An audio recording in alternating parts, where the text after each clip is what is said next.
need to register for tax purposes. My experience, I was never selling stuff on the stand, but certain shows you can, and it is fully aware that it is possible for you to do so, but often you do need to register for tax purposes. So first of all, you need to find out whether you can sell goods, and the exhibition people should be able to tell you that. And then you need sometimes to register for tax. So in the United States, you often have to fill out a W8 Ben E, I think it is, that allows you to sell, but you're declaring your sales then to the United States tax authorities. So you need to think about all those sort of things as well. Next one, please, Ben. Language and culture. So if you're going to a trade show or you're visiting a country where they don't speak English, and you could include the United States in that, I suppose, do you need translations or do you need interpreters? So, do you need to, the collateral we talked about earlier, do you need to get it translated?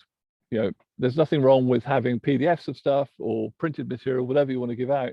But actually, if it's not going to be of any use to the people you're giving it to, then why are you taking it?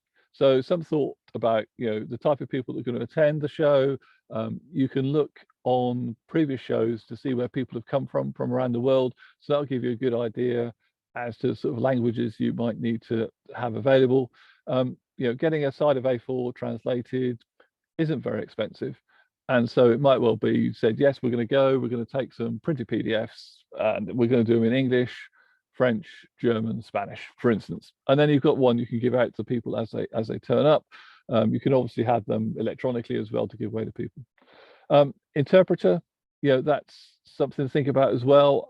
I think, again, it kind of depends upon what conversations you think you're going to be having with people, and the type of environment in which you're going to be. I was quite lucky. Science, generally people have speak English because of science, and because if you want to read scientific papers and stuff, more often than not you have to have a reasonable understanding of English. So most of the time I didn't need to take an interpreter, but there will be instances where some of you are, if you want to have conversations with a potential agent or distributor or such like, you do need to have an interpreter in place. The only time I have used an interpreter was Japan, and the agent who we had there always came with me to business meetings, and it then just depended on the people we were meeting as to whether they wanted it interpreted or whether they're willing to listen to me speak in English. I think sometimes people prefer to have an interpreter because they had a better understanding perhaps of what was being said, and the person doing the interpreting sort of removed some of these sort of maybe colloquialisms or idioms that I didn't realize I was slipping into the conversation. So it is worth thinking about, again, this is all part of the planning, whether you do need a translator or translations, or whether you actually need an interpreter with you. Sometimes for trade shows, it is possible that there will be students and stuff who are looking for experience, and they're available to act as interpreters on certain days and stuff like that. So it's worth sort of talking to the exhibitors, the people who run the exhibition, to ask if that's possible. Business cards, language and sort of etiquette. Most countries around the world, you're going to use your English business card. The countries where it's worth thinking about having them translated, I would suggest, are China and Japan. So for Japan, I always had double-sided business cards. One side was English, the other side was Japanese. And therefore I could present a business card to my Japanese clients, so they could see who I was, and it was seen as good form, rather than expecting them to read things in English. This is when doing things remotely doesn't work very well, in that there are ways of presenting business cards in Japan. Generally you hold them in both of your hands, you present it in front of you, you give people time to read it before they take it from you, etc. So it's not the classic here's a card as you might do in the UK. It's a far more formal type thing, and so it's done a far more formal way.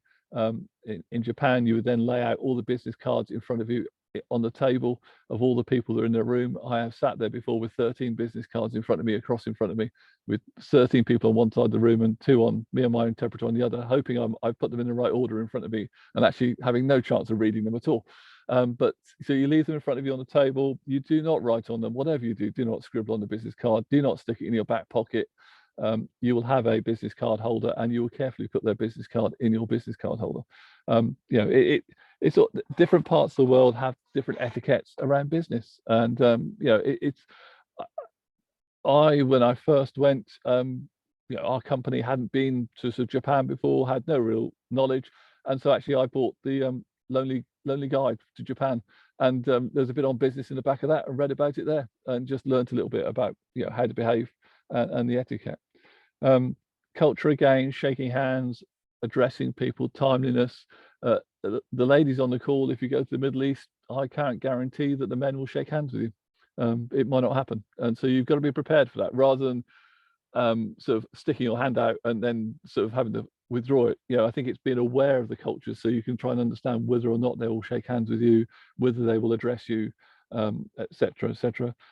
Addressing people, United States might be quite informal. I think if you went to Germany, the first time meeting somebody, you would call him doctor if he had a PhD or mister. So it's just different in different places. Timeliness, Japan, you want to be on time. Well, you want to be on time everywhere, but Japan, your meeting will be on time. Potentially, if you go to India or the Middle East, you might sit in the office for 3 hours before they decide to see you. And that's just doing business. So in the Middle East, perhaps you wouldn't schedule more than 2 meetings in a day, because there's no guarantee you'll get one finished before you have to go to the next one.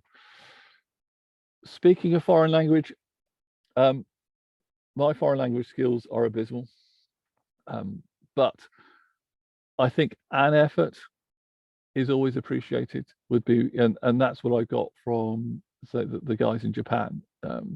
They taught me a few phrases, and I think it just shows that you've made an effort. So the ability to say thank you, please, all those sort of things is really useful to be able to do. So if you're thinking, I wouldn't ever recommend, unless you want to do it, but I would never recommend that somebody has to go and learn a foreign language just to go and sell there. But I think it's really useful if you can just say a few words and sort of do the niceties. The company I was working for did think about putting me into one of those language schools where all you do is speak the foreign language, and after 4 weeks you in theory are fluent. The only problem with that, as they eventually decided not to do it, was that unless you then carry on using the language, it sort of disappears again. So I think the foreign language bit is simply be able to say thank you, please, ask for simple questions, that kind of thing, I think is well regarded. Next, please, Ben. So how to engage with the clients. Avoid closed questions, I think is the most important bit on the slide here. You want to get something from them. So if somebody you're either in a meeting with somebody or they come up onto your booth, it's trying to phrase the questions in such a way as you just don't get no, yes, maybe from them. But that's a cop-out for you want more than that from the people. So phrase your questions so you get them to talk about what they want, so they talk about your product, etc. So it's all about just trying to get something from them, rather than just going yes, no, yes, no. Language again, do remember that if you are conversing in English, to keep it simple potentially, because again you're speaking to somebody in their second or third language with your first. And recording the information, it's really good to make sure you somewhere record the information so you understand what that person has said to you, and what you're going to do with it next. Next, please, Ben. So trade shows themselves, I think the majority of people decide who they're going to meet prior to the show. If you're going to go to a trade show as a business looking or a consumer, you probably already understood why you're going. I'm going because I need to find a new supplier of X. You're probably not going to browse around the entire show. So I think your pre-show marketing is really important to try and reach those people so that they decide they want to visit your booth. Some of that pre-show marketing can be expensive. So I think you need to try and read through the information that's given to try and jump on the sort of freebie stuff, if you like, unless you really want to invest, that the exhibitor is offering. So you need to talk about it yourself on your social media, and you need to use the PR opportunities that the exhibition itself is offering.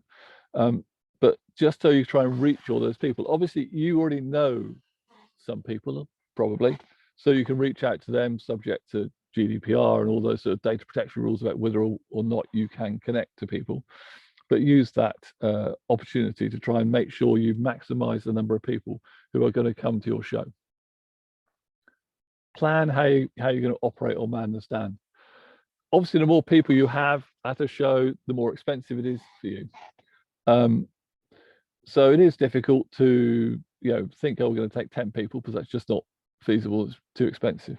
But do have a plan how you're going to work the stand.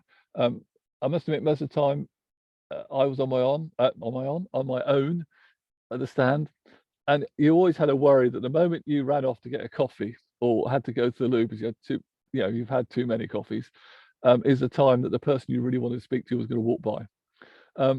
You can't do anything about that. It's a kind of life, I suppose. But do plan how you're going to operate it. I used to go out beforehand and buy some bottles of water, maybe some fruit and stuff to have stuffed on the stand, so I could nibble out and keep myself going. But if there's two of you, you can then say, well, okay, we're going to work for a couple of hours swap. But bizarrely, I think everybody thought that the guys doing the business development were on a real freebie, always traveling everywhere, etc., etc. Being on a stand, I found one of the most exhausting things I've ever done, just because you're forever having to be nice to people. You always have to smile, you always have to listen to them, even if you know that they are not going to buy anything from you at all, and it's the person standing behind them that you really want to talk to who's about to walk away and they're going to be really annoyed. So it's surprisingly exhausting, just standing there for 8 hours a day for 4 days. So do have a plan how you're going to do it. Do have a plan about how you're going to look after yourself. There's little point in making yourself ill doing it. But if there's two of you, then obviously you can have a bit more of a break potentially, or you can come to some agreement that you're going to look after the people who want to have a more in-depth conversation, or you're going to one who's going to say, should we go off and have a coffee and have a more of an in-depth conversation, so you can work around it. Design, a couple of small pictures there. There is only one opportunity to make a good impression. So do think about what it is you're going to put on your stand, what it is that you're going to, the messaging that you're going to try and get across. Again, if you're going to a foreign show, it's probably images are probably better, because again, you rely, unless you're going to translate your booth, then your English isn't going to necessarily mean anything to people. So images showing what you do are probably as good as lots of words. And also remember that often the bottom third of the stand nobody sees because you've got furniture in front of it. So you need to think about how it looks, and do check the translation of what your company name means or anything like that, just to avoid any embarrassment, and check what somebody else might have translated it for you, just to make sure it's again not embarrassing, as happened in the past. But it comes back to the planning bit again, I guess. Next one, please, Ben. So in terms of gathering information for the people who do actually visit your booth and you have a conversation with, I've sort of jotted down some thoughts, all of which I think are important. I mean, I think job role and the relationship to other people within a company, really important. How important or how keen they are, give you some feel for which ones are your priority ones to go back after, when you do the follow-up. How good is their English? How are you going to communicate with them afterwards? Were they sort of, they just got through in the conversation you had, but actually they need something else if you're going to go into a deeper conversation, something memorable, so you can try and remember who it was, what you said to them, and what you agreed the next steps was, who took the lead, and well, obviously what were they particularly interested in. You can do this in a number of ways. A lot of the bigger shows now have barcode zappers that sort of zap people's name badges, and it goes into computer and you can get their information from that. The only problem with that is that it doesn't tell you about the conversation. Thanks, Ian. Yeah, they can be. They can be. The only problem with that is it doesn't tell you instantly. It's very difficult to record the conversation you've had. So what we used to do was we used to have a sheet as well. So you would sort of a sheet where you recorded the conversation, and you'd simply staple the printout or something to it. So you had their contact details, who it was, but you also had somewhere where you kept a record of what your actual conversation was, what product they were interested in, and all those sort of bits. But it is a case of, I think, you've spent money being there, so make sure you get value from it by recording all the information you can about a person. And don't be afraid to ask them sort of questions about, dig in a bit about what they want and stuff like that. What is their responsibility? Do they make the buying decision, or do they have to pass this up to somebody else? Because you can get some very good students who appear to be the best thing since sliced bread, but actually they're about 10 times removed from the buying decision. So you might be wasting your time with them. So it's really important to gather as much information as you possibly can. Next one, please, Ben. The follow-up. Most important one. Do it. Very easy to come back and get distracted by the day job, and then things don't happen. So if you said you're going to follow up, do it. Send the promise information, which is where the recording has to be really good, so you know exactly what you've agreed to send to them. I see no problems with chasing. They've come to you for information. They've come to your booth to speak to you, and so there's no reason why you shouldn't chase them, but gently. Think about the language again. You could be speaking to somebody or sending information to somebody who's English isn't the first language, so you need to think about how you're communicating and the cultural way in which you're communicating. But the follow-up is really important. It's where you build the relationship, how you take it forward, etc. So take your time. Again, plan it. Probably do it in the order of the sort of hot lead, medium lead, cold lead type bit, and send it all out to people. I used to do some of it while I was still in country. If I was traveling for the next few weeks, you would just work your way through the list while you're still there traveling. You don't have to wait until you get back to the office. With permission, add them to your email, social media, etc., so that you can keep sending them messaging, so that you can keep telling them about what you're doing. But the follow-up, really, really important. Next one, please, Ben. So the virtual trade shows, Ben sort of mentioned this last week. I think our understanding of them is it can be cost effective, because you're charged a few £100s instead of thousands of pounds to be there, and you don't have the cost of traveling, staying places, etc., etc. We think it can be useful to reacquaint yourself with people you already know, but feedback so far is it seems to be more difficult to make new contacts.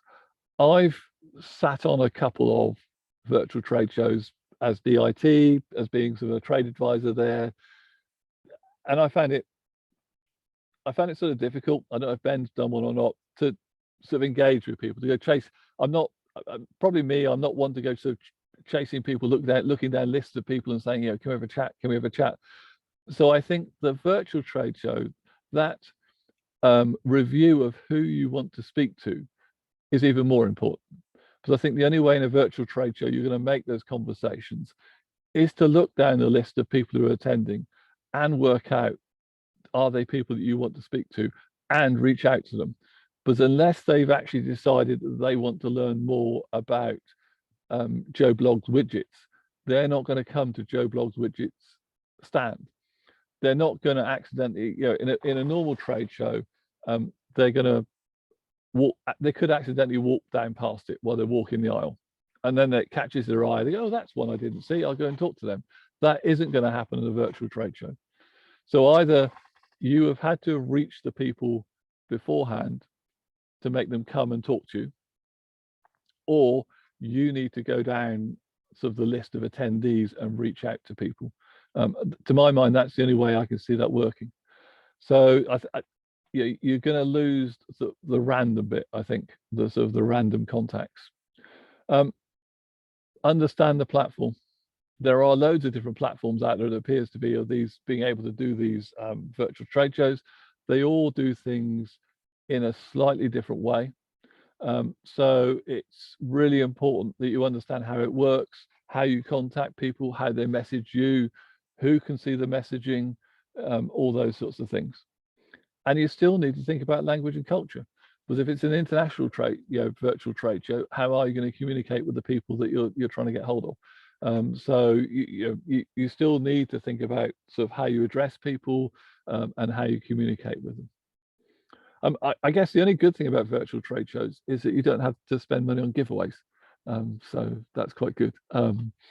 Giveaways, I mean, it goes back a slide, I guess, but I'm never too sure whether they work. We used to do the American Chemical Society. You get 15,000 people attending, and all you would see was students and the stuff hoovering up and down the aisles, picking up every pen. They must have had enough pens to last them for 5 years, let alone one, by the time they finished. So, and if you put out some of your better gifts, it disappeared to students and not to the people you wanted it to. So I think you need to think carefully about, what is the point of a gift or a little promo giveaway? What are you trying to achieve? And it might be that you just keep them hidden away and you give them to the people who you think are really important, rather than just have them hoovered up by every passerby and all your competition who take them as well. So going back to the real trade shows, just a thought process there. That is kind of it on this. So the next slide, please, Ben, because we've got an activity. So we just want you to think about what your partner customer looks like overseas. Where do they come together? Where is it you're going to find them? And what suits your business best if you were to go overseas? Would you just need to go and visit people, or is it a trade show, mix of both, etc., etc.? So just some thoughts on that. Appreciate, some of this might be new to some of you. You might not feel it always applies, but that's always the case. But just some thought around those sorts of ideas. Okay, thank you. Brilliant. Thank you, Colin. So Jules is going to pop everybody into a breakout room. Colin and Ben are going to join later on. So if you've got any burning questions for them, they'll be able to pick them up. So Jules, are you all ready to work your virtual magic? Lovely. You should have an invite. I'll just open the invite now. There you go. You should all have your invite to join. Super. Thanks, everybody. See you back here shortly.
So yeah, once I finish this lab, I'll try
Thank you, Jules.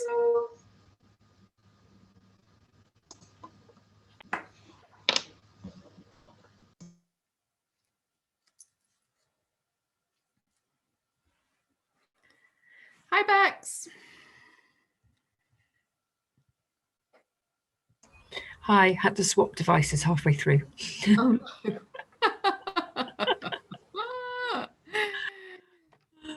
It's fun. I'm going to ask you a question because I know they'll all come flooding in. Yeah. Although it's a good sign, they're not all coming in straight away. So they're obviously got lots to talk about. Yeah, it's always a good sign, really, isn't it? It is. Either that or we've lost them all in the ether somewhere. Here we go. Hello, folks. Welcome back. We were just chuckling in the main room here, going, there's obviously some great conversations going on, because usually people come back a bit earlier, but you didn't. So I'm guessing that you were having some great conversations with Ben and Colin and your facilitators. So hopefully that was enough time to work through that. I'm just going to come to Andy first for some feedback from your room. Andy, how was it? Yeah, we got a lot of different tips from different people, so I'm just going to feed some of those back. Helen's had mixed benefits from trade shows. I think the biggest thing, and this came from a couple of people, haggle on location, so where you want to be, and ask loads of questions. That can be key. Emily, the same. Look at your stand design and whether it's going to work right for the location and people are going to see you from a distance. Look at the where you, if you're in the right area. An example of this was socks from James, that you don't want to be with hats. If there's socks and shoes, you want to be in the right area for you, and don't be afraid to ask who's going to be there. Also make sure that your competitor is attending, and if not, is there a reason why? Some things like just remembering that US customers wanted to pay on the day. Helen had issues with that because they didn't have a US bank account and couldn't take money. Big thing on be prepared of how tiring they can be, and if you can go in pairs, be prepared for that. What else have we got? A good one was maybe for the first year, go for a walk around, get the gist, ask questions, look at lay of the land, look at the competitors. We had a little bit of people testing virtual trade shows. Some included a 3-course meal being sent to you, which seemed quite exciting. Okay. But I think the biggest one from that is, depending on your product, if it's an impulse product and works well for people to touch and feel, not great successes, but most have been free so far on virtual trade shows. Okay. That was some great feedback there. Thank you, guys. Thanks for sharing. Holly, how about your room? Yeah, all quite similar discussions actually, mixed kind of results as well. Ian has attended a lot of all the major UK trade shows a number of times.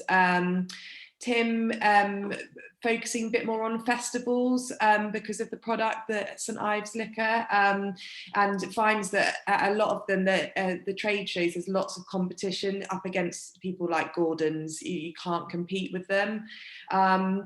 And Jeremy and Philippa, they have agents and distributors going to US and Canada trade shows. They've been doing trade shows since the 80s, and they found that the revenue's gone down massively and the cost has gone up. So just kind of lots of data to play with to see if they're worthwhile. But yeah, lots of good discussions and tip sharing as well. A lot of sort of things, same as Andy, on location and haggling and things. One thing I missed, Ali, was research before you go who's going, and have a target plan with emails and a good follow-up plan of what you're going to do with everyone you've met.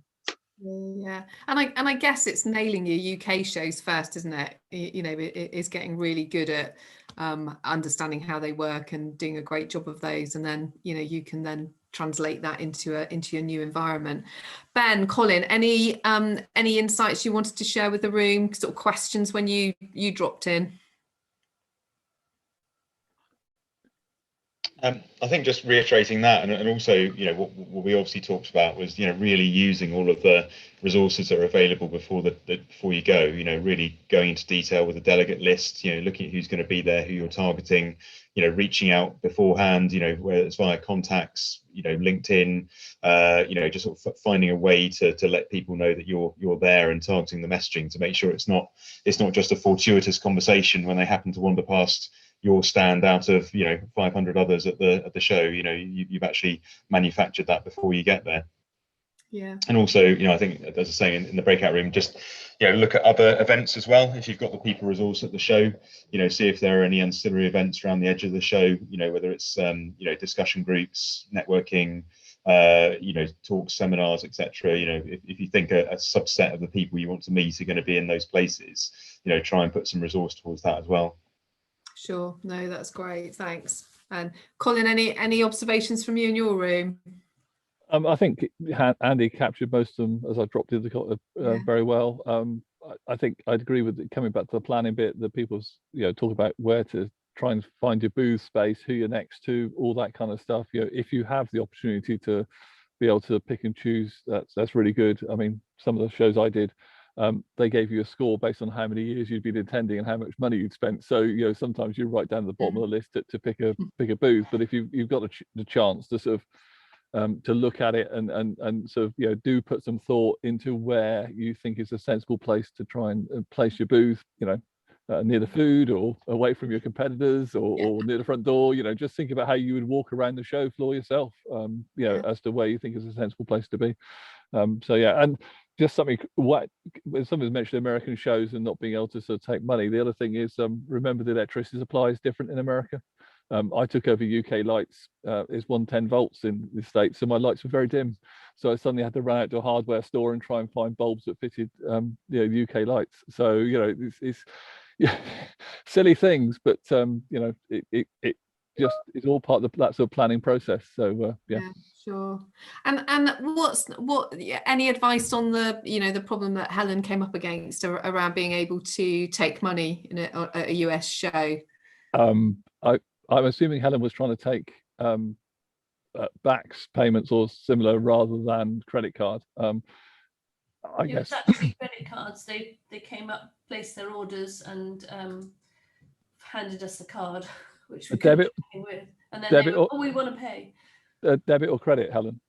Card. I didn't look that closely. Okay.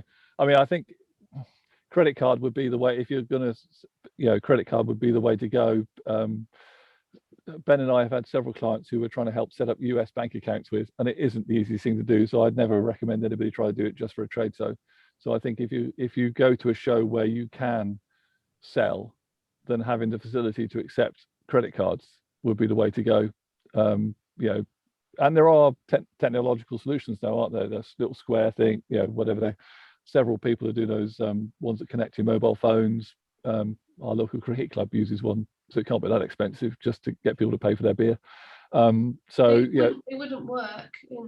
We've got those, and I did ask, and they wouldn't work in America. Okay. I mean, I think card is the way to go. It just sounds like it needs a bit of, you know, you'll have to ask lots of questions to make sure. Hopefully, it'll work. But I think, you know, cash is unlikely these days, isn't it? So it's going to have to be card of some sort. I think if you're lucky enough to have someone to actually, you can talk to your bank, you know, in terms of business relationship manager, etc.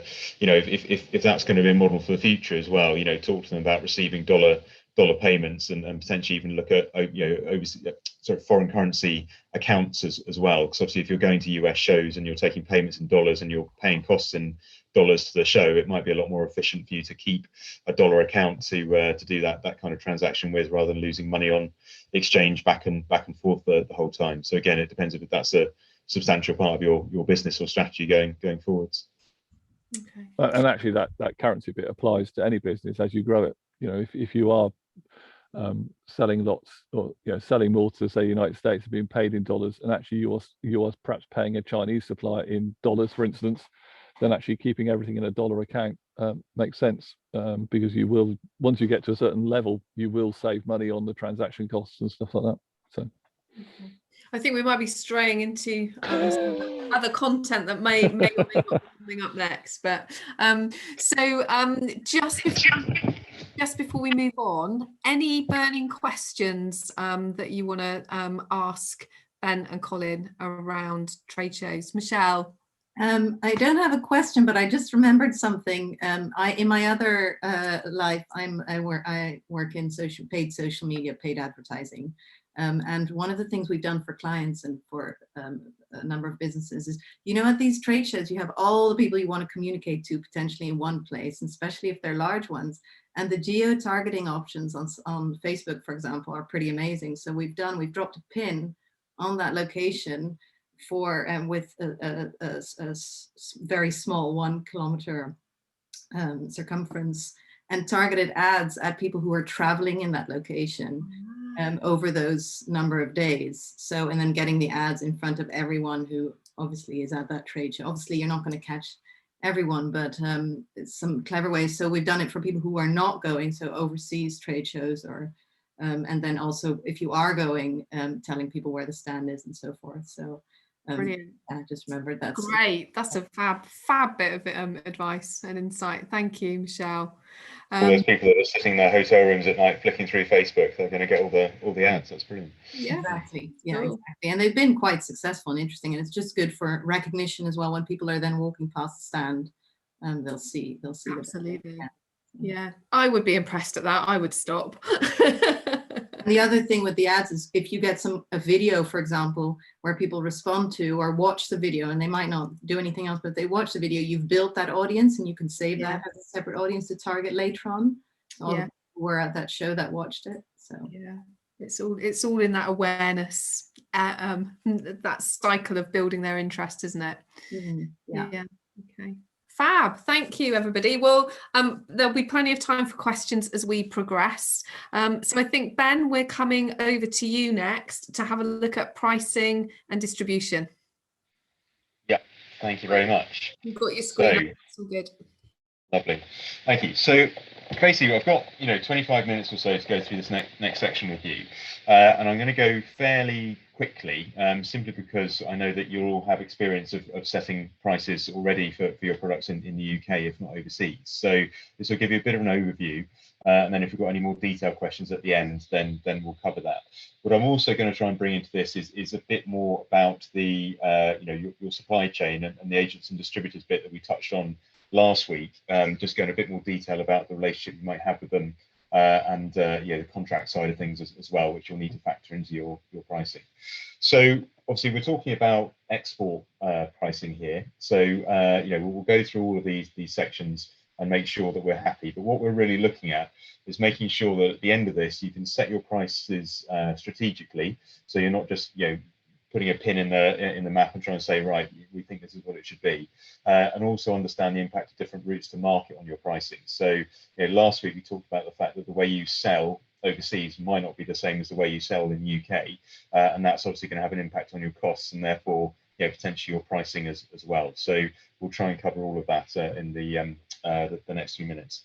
So we talked last week about market research, and how that should hopefully help you narrow down exactly where in the world you're focusing. So less of this scattergun approach and more of a sort of laser focus in terms of what we're doing. We also talked about how you're selling to that market, so the routes to market, and if you need help, so if you need a partner in that market. So we talked about agents, distributors, subsidiaries, all of those different things. So that will really help us with our pricing strategy, and it's pricing and distribution that we're going to look at now. So all of these things don't work in isolation. It's a multi-part decision, and you need to be looking in different directions at the same time. So you need to be looking at both your costs and how those are going to be different when you're looking overseas, the local market conditions, so where you're selling into and what that market looks like, and also your strategy. So just because the way that you're growing your business overseas, obviously it's a planned strategic process. We want to make sure we're doing this in the right way and with due consideration. So the first thing, I'm going to be going rapidly through slides here, but the idea is you've got all of these to look at afterwards, so you can go into more detail if you need to. So first of all, costs. When we're selling overseas, we're obviously going to have more potentially additional costs compared to what we're doing here in the UK. Now we don't just price by costs. It's very rare that you get someone say whatever it costs, we'll just back on 10%, and that's our selling price. But you do need to include that in your considerations. So if you're selling overseas, there are some things that will obviously apply that you need to think about. So it could be additional packaging and marking. So you might need more robust packaging. If it's going overseas, you might need different size packaging or packing. So we talked, I think, before about the fact that if you're selling into Japan, you're probably going to need different shelf size boxes or display materials, wherever it might be, to meet that local market requirement. So that's going to cost more. I think Jeremy, last week asked about how to make sure that you're getting preferential pricing. There might be additional markings on the boxes to really iterate that it's a UK product. So all of that needs to be taken into consideration. Customs requirements at export. We've talked about additional costs. Whether it's additional documentation, certification, whatever it might be, whether it's the VAT aspect we talked about previously, all different requirements can apply there. International freight, costs a fair bit, and lately in the last year, it's cost a lot more. We obviously, one issue our clients are having is that getting a container from from China, say, used to cost in the low thousands. Now it's potentially even getting up to tens of thousands. So it's a very difficult thing. Hopefully that will change, but it's going to have an impact on your pricing. Customs requirements at imports, which we talked about last time. The cost of currency exchange, fees, having foreign currency accounts, all of those kind of things. Insurance, we talked briefly about Incoterms, and Colin will cover a bit more about that later on in the third session today. So you might have additional insurance costs to make sure your products get there safely, and you keep that relationship with your buyer. You might have additional internal costs, so additional staff you might require, training for staff to make sure that they're up to speed with export requirements or language skills or whatever it might be. And obviously any cost of adapting products. So, as Colin mentioned, with different electricity requirements in the US, you might have to adapt your product if you're selling to that market. It might be different formulation of your products. It might be, different, flavors with scented candles or whatever it might be. You may need to factor that into your pricing if you're adapting products for an overseas market. There are also going to be additional risks that you're going to have to take account of. So some things might be currency fluctuation. So obviously over the last year, we've seen different currency fluctuations between the pound and the euro. Some in our favour, some not in our favour, and that will affect how you sell. So if you're agreeing a fixed price with a customer, 6 months in advance, that if that changes, the currency exchange changes by 10% in that 6 months. That 10% could be your profit margin. So, you think about whether your pricing needs to accommodate that or indeed your contract terms. There may be longer payment terms. As Helen mentioned, you've got the US, some people are willing to pay in advance. That's what they're used to. In other markets, cash on delivery might be more their norm, or indeed just longer payment terms if you're dealing with a new customer overseas. Country risk. We'll talk more about getting paid in the session next week, but obviously, some countries may be more risky in terms of actually getting paid and actually, getting currency out of the market. So your pricing, may have to reflect that. As mentioned before, Incoterms, which, so Colin will cover in more detail, but essentially internationally recognised shipping terms in terms of where the risk transfers from the buyer to the seller with your particular product. So we'll give you a good run through of those later on. So what that all boils down to is that, again, I feel like we're banging the same drum over and over again, but you need to do your research and you need to do your planning to make sure you're making the right decisions. So one aspect of price in a target market is focusing obviously on the end user. So whether that's a wholesale buyer or a direct consumer, essentially the person that it is going to be paying for your good when it finally reaches them. And that's always got to be a primary concern. You know, if you get your pricing wrong, whether too high or too low even for that particular market, you know, that you're not going to be as successful as you could be in terms of placing your product into that market to sell.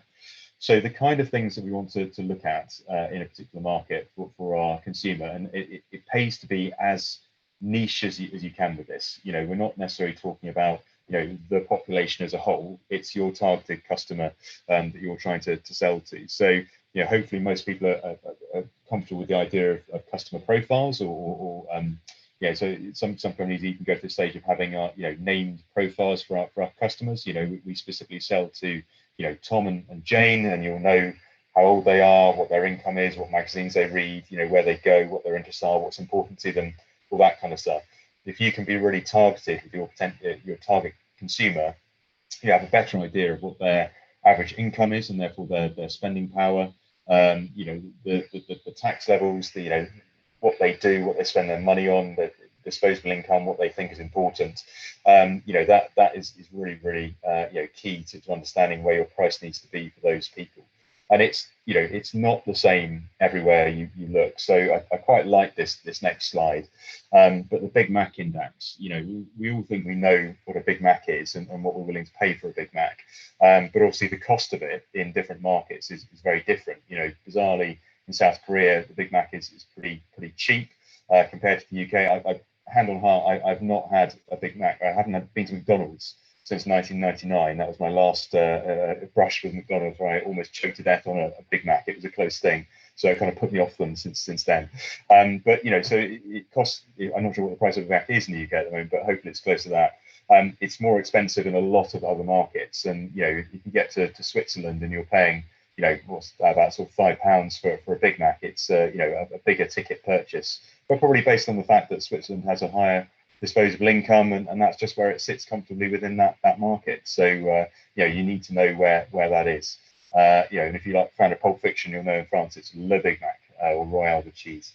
So in terms of finding out this kind of information, it's about looking, you know, resources that you know will give you, you know, solid data. So here, there's a few links here, and you'll get these slides at the end. So, you know, the CIA World Factbook, you know, which is the CIA, it's you know, US intelligence agency. Yeah, they have a huge fact book that you can access, you know, tons of data on lots of different countries, you know, pretty much loads of random statistics, but you know, things that you can drill into. There are other ones that, you know, you might have to pay some to get into, so things like market access database and Statista. So again, really good data, you know, kept pretty much up to date, that you can then drill into and find more about. You know, other things that you can have a read through as well through the OECD. You've got a Better Life Index. You know, lots of different data on incomes and lifestyles for the OECD member states, which is probably, you know, likely a strong correlation with the kind of places you'll be exporting to. And you know, another one there with Progress as well, which again is more of a paid platform. So lots of different you know, sources of data. You can, of course, you know, pay a third party to do this market research for you through agencies or market research firms, and they will probably be looking at this kind of stuff on top of, you know, Euromonitor and other resources. And indeed, it's a service that we offer as well through DIT. And I will talk more at the end of today, I'm sure, about, you know, where we go at the end of this program with these 4 sessions. But one of the potential jumping off points is onto the DIT European funded program called the Cornwall Trade Forum, and part of the offer through that you can access is a market research, a detailed market research report. So, you know, potentially we could offer you a 25-hour market research report into an overseas market to really answer all these questions for you. So that could be one area that we could help you with, you know, going forward off this program of Unlocking Potential. So, you know, do your research, you know, look into, you know, where you can find the right information to target this. So hopefully once you've looked at those 2 aspects, you'll have an idea of the costs that you need to accommodate, and the consumer in terms of who you're selling to and their willingness to pay the price that they're willing to pay. So the next aspect that you will need to have a look at is the strategic pricing. So that essentially, you know, how you want this to work for your business. Okay, so obviously, you know, we've got parameters. You know, we've got the cost guide. You know, that essentially leads us to the lowest price that's viable, so the lowest price that we can actually sell something to the overseas market and still cover our costs, which obviously is pretty key. And the end user research we've done will guide us to the highest price that they're prepared to pay. So that's our two, you know, ends of the spectrum, if you like. And somewhere in between those, you know, lies the optimum price that we can find to sell our products into that overseas market. And obviously, you know, it goes without saying that this will be different for every overseas market that you look at. So unfortunately, this is a process you need to go through for each individual market or subset of a market that you're looking at. So we therefore need to be a bit strategic in terms of where we set our pricing. So we've got our customer perceptions, you know, and that, I say, that can be different to where it is in the UK. I think in the previous session I've mentioned, you know, Rodda's potted cream. You know, that's a real export success story. You know, in the UK, it is a premium product, but it's a premium product that, you know, pretty much everyone can afford when you see it in the supermarket. It's there, you know, for a treat.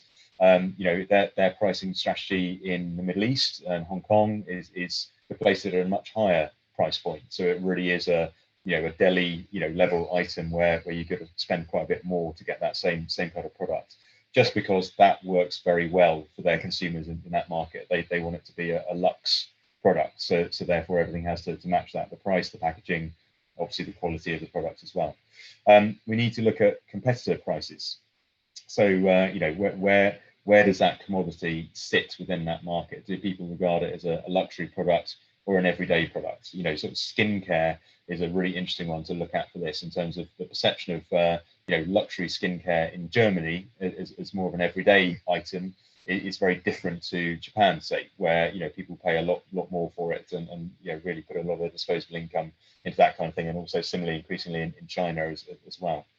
And also look at your business objectives. So, you know, where do you want to place yourself in this market? You know, you've got the chance to, you know, potentially, if you want to reinvent your products a little bit for, you know, what you want to, you know, where you want to be in that particular market. It doesn't have to be the same as the UK. So a few, you know, different strategies that you might pursue when you're looking for this overseas market. So one is obviously based on consumer perception. You know, so do you want to be seen as a luxury product, and therefore, if so, you know, does your price need to reflect that? So therefore, you know, do you make your product more expensive? You know, sort of Stella Artois, you know, a joke campaign, but it worked very well for them on the reassuringly expensive tagline that they've always had. You know, which is, you know, I don't perceive Stella as a premium product, but that's where they put themselves. And so, you know, obviously they gave people the chance to pay more for it if they wanted to. So that was their marketing campaign. Competitor pricing. Look and see what your competitors are doing and where you sit alongside you know, a virtual shelf, if you like, if a consumer was looking at you, whether you're selling online or in physical stores or whatever it might be. So, you know, this is really useful. In the previous section, you know, Ian talked about, you know, potentially going to trade shows and just walking the floor as a method of research. That's brilliant. You know, you really get a chance to see all the people that you would potentially assume to be a competitor and where they are pitching themselves on price. So, you know, where do they base themselves in the market? And then obviously, you know, your business objectives. You know, where are you looking for your products to go? You know, where would you like them to appear? So lots of different options in terms of where you might want to price yourselves. Obviously, all this fits in with your overall marketing. You know, won't talk to you in detail about marketing. You know, we've mentioned some of that in terms of language and positioning and your visualization of your product and telling your story. But, you know, it fits very much, you know, as part of this 4 Ps. I know there's more Ps you can bring into it, but matrix of marketing. So, you know, the quality of your product, your pricing, the promotion, you know, how you talk about it, where you talk about it, and obviously the placement of it, you know, where your product is going to be seen. So in terms of, you know, potential examples of strategic pricing methods that tie into these business objectives I've been talking about. So one of them is, you know, premium pricing. You know, we're going into a new market. We want to be seen to be a high quality product. You know, we're selling from the UK. UK's got a good reputation for quality, for Arsand products, for design, you know, all of those good things. So therefore, we want to make sure that the price reflects that. And whilst, you know, price shouldn't necessarily be linked to quality, you know, quite often that is where people's perception sits. So, you know, we might want to charge more than we do in the UK, just to make sure that people are aware that this is a premium product and it sits at the top end of the market. That can be a very successful strategy, but I think we'd always be aware that you know, overseas buyers can, you know, use the internet and find equivalent prices in other markets. So, you know, don't just stick an extra 50% on your pricing and assume that people will go, oh yeah, that's a quality product. You know, everything about it needs to be you know, in line with that pricing. So you might have, you know, different packaging, you might have a sub brand, you might have you know, just a different customer experience when people are going through that process. So if you're going to charge premium pricing, everything else really needs to you know, sit alongside that with the product and overall consumer experience as well. Also, you know, be aware that if you're working with agents and distributors as well, you need to factor in, you know, the pricing that they are charging for products in you know, either the same market or close markets where there may be sort of bleed through across borders as well. So, you know, you don't want to either undervalue what they're doing or you know, outprice them or whatever it might be as well. So that needs to be part of your overall strategy. There is obviously, you know, the other way of that, you know, by going cheaper and trying to beat the market on price.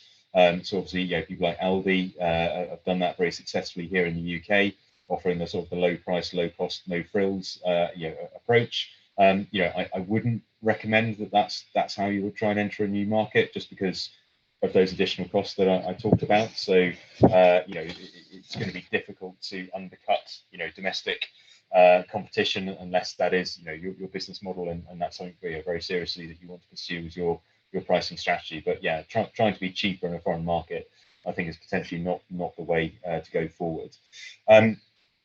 You might you know, use penetration pricing, so you know, basically looking initially to make things cheaper, to you know, gain market share and get a you know, a nice slice of the pie you know, initially.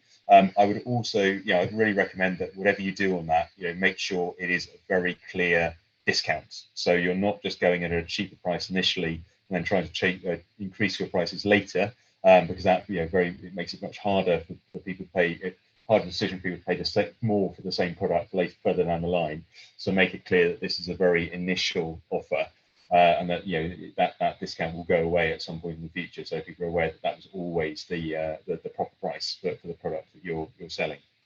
And then also we have, you know, potential skimming strategies. So introducing a new product at a high price just to take advantage of the early adopters, the people that always want, you know, the new, the flashy, the best, the most up to date, etc. So obviously that's, you know, that's Apple's entire pricing strategy. You know, the new iPhone is always going to be, you know, £1,000 or whatever, because they know that there's a proportion of their customer base that will always buy it. You know, I am not one of those people. I would never go out and spend that money on a top iPhone, but I've got colleagues that always would.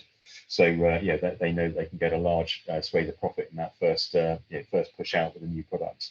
So maybe if you've got a product that's new to market, so Michelle, with your, you know, birthday calendars and things like that, it's a new product. There aren't really competitors there. You know there'll be an initial take of people who think that's a good idea and they want that. So your initial pricing can be you know, at a higher level to get the most profit from those early adopters. Okay, so appreciate quite quick, but you know, your pricing as a summary should always be specific for each market. So it's all about those local conditions. So it's the, you know, the additional costs you might be facing, the perceptions of your consumer and what they're willing to pay, and obviously, you know, your strategy for that individual market as well. But it all needs to be in line with your overall business objectives. You know where you want your business to go. You want the shape of your business, what you want the shape of your business to be in the future, where you want to position yourself. So yeah, that needs to be tied in with your pricing, and obviously be aware of the risks, things like currency fluctuations, the Incoterms. You know, keep up your research. Don't just do it once, and be prepared to adjust things as you go forwards. So moving on to the distribution side of things. So routes to market we've already talked about. So we've talked about the fact that you've got yourself as the the original supplier of the product, you've got your end user, and therefore you've got different things that can sit in the middle between those two points. And this can also affect our pricing as well. So export supply chains can be very long, or at least longer than what you're doing here in the UK. So a short one might just be, you're producing this product, you appoint a distributor selling for you into Germany, and that distributor, sells on to the end users. So that's your short supply chain. So, with your pricing and distribution there, you just got to think about the fact there's an extra person in that chain who needs, who needs a slice of the pie, basically. So you're going to need paying them, some proportion of the end selling price. So we need to factor that in. But of course, it could be much longer. You might have a distributor who then sells on to sub-distributors or wholesalers. They might sell to end users, or they then might put it into a physical store who gets to sell to an end user. So if you talk to someone like Sea Salt or some other fashion brand, you think about just that last stage, the retailer selling to the end user, that might be 50% of the resale price, is right there. So if you then got to factor in a sub-distributor and another distributor, there's very little of that original selling price left for you as the manufacturer to then cover your costs. So therefore, does that end user price need to be higher in that particular market if the market will bear it? You position it as a higher priced, more premium product. It's all something to bear in mind. So lots of things to consider. We talked last week about the indirect versus direct sales channels. Do you sell yourself whether online or in physical stores or through subsidiaries, or do you have indirect things in the middle? This is just to repeat what we said last week with the routes to market. Do you sell your own websites, you do your own promotions, you sell on social media, you have a local sales force or local stores, that's all your direct options. Or do you look at having a partner along the way? So, do you have your agents or distributors? Do you have retailers that you're selling to, wholesalers? All of these different things. Now, one thing we didn't cover last week, because all of these partners are very key relationships within your business. So I know we had a couple of questions about how you choose the right person to work with going forward. So the kind of person that would make the right partner for you, the right representative, the kind of things you might need to consider. I mean, obviously quite key are their market knowledge. Also the reason why you would choose to work with one of these partners, an agent, distributor, whoever it might be, is that they know this market a lot better than you do. So they know some of the things that we're already talking about, the costs, the prices, the customer perception, the competition, all of these things. You would want to know that they have the contacts already. So that hopefully they have a ready contact book of people that they can sell your products to, and they should be able to demonstrate that in terms of their relationships, their preferred sellers, or all of those kind of things. It would be good if they were already selling complementary products, not necessarily competitive products, but products that your product base sits very nicely alongside. So it's going to fit in a nice rounded portfolio.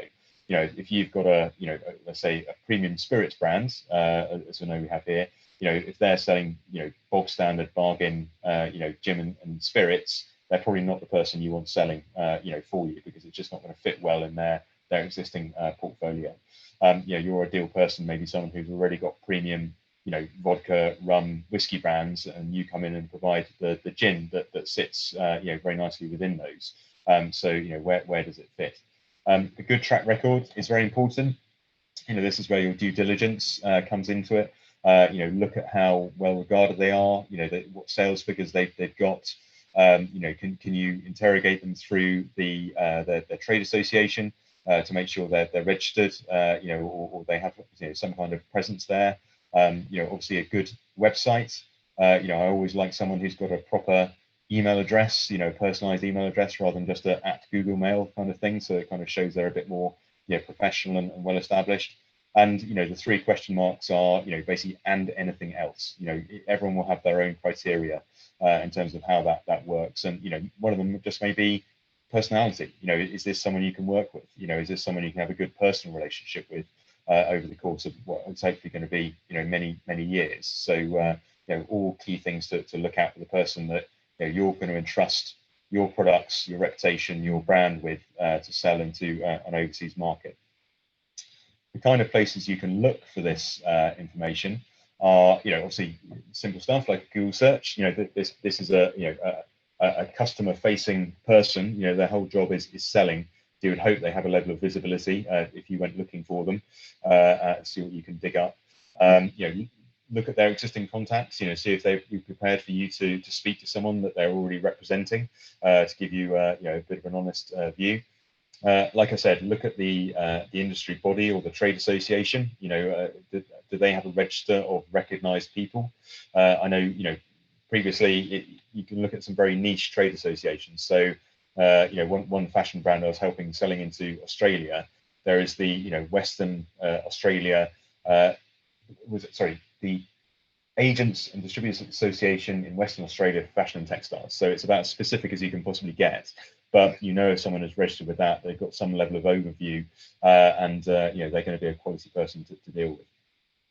If you're going to trade shows, you're doing market visits, you know, use those to, you know, potentially meet people or talk to people and find out more about the people that are available in terms of agents and distributors to sell for you. You know, look at the social media profile and you know, talk to us. You know, talk to people like DIT, Enterprise Europe, you know, other government bodies or you know, third-party bodies that are out there. You know, we can you know, we can help you with that. And also, you know, look at what your competitors do in that market. You know, who do they use? You know, can you find you know, comparable people in the industry who aren't direct competitors, but as I say, are complementary to what you're doing? And also, as I say, if you find a website for these representatives, look at their website. You know, it might already list the people they represent, or vice versa. Look at people, look at other brands that are selling, and see who their distributors or representatives are in that particular overseas market. You know, quite often, if you look at the contact us section, if you look at an overseas contact, it may not be that company. It may be the person that represents them over there. So that's a good place for you to start. So we're looking at the distribution policy. So, you know, who we're using, whether we're selling direct or you know, into that. It's a similar set of considerations to the pricing. You know, look at who the end users are. Look at their expectations. You know, whether it's, you know, how they like to pay. You know, what range of products they want available. How willing how willing they are to wait for products when they arrive. What level of customer service they want. You know, do they want a 24-hour or business hours, you know, customer service line that they want to be able to call. You know, look at local regulations, culture and practice. You know, how well able are you to take that on yourself, or would it be much better served if you had someone doing it for you?